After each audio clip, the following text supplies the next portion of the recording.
Bonjour.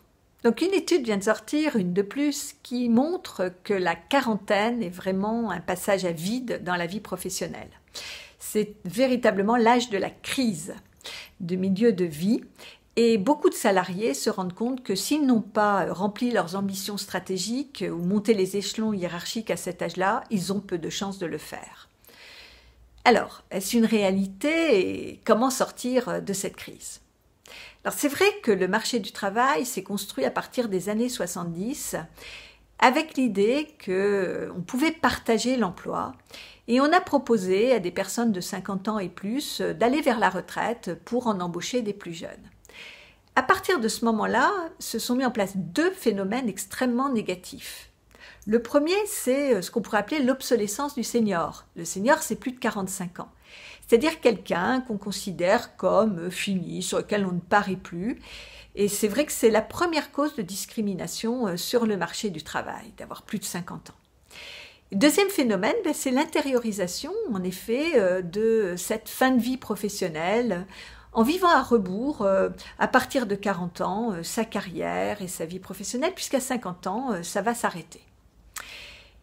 Alors c'est vrai qu'aussi 40 ans, c'est un âge symbolique du milieu de vie, on sort du moment où on a investi sur les enfants, la famille, le début de la carrière, et on se retrouve avec un bilan qui est quelquefois difficile à faire. Comment en sortir ? Alors la première chose, c'est de rester curieux, de garder son envie de découvrir de nouvelles choses.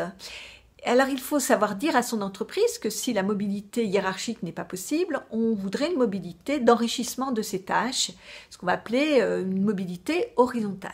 Ça peut être un premier point très positif. Une deuxième piste, c'est de revendiquer son droit à la formation. Vous n'avez pas eu le temps de le faire jusqu'à présent, et bien 40 ans, c'est le bon âge pour retourner en formation, acquérir un nouveau diplôme, enrichir ses connaissances, ses compétences et s'ouvrir de nouveaux horizons.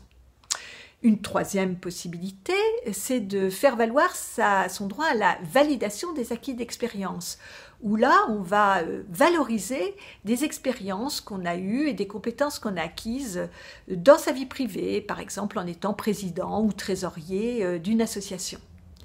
Et puis, c'est peut-être l'occasion d'assouvir ses passions et de changer de métier.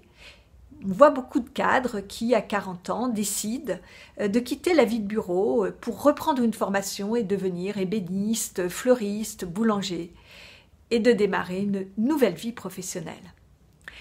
Donc, à 40 ans, c'est aussi l'âge de tous les possibles. N'oublions pas que Freud a véritablement démarré sa vie de psychanalyste à 45 ans, Beckett sa vie d'écrivain à 46, et que le fameux colonel Sanders a créé KFC à plus de 60 ans.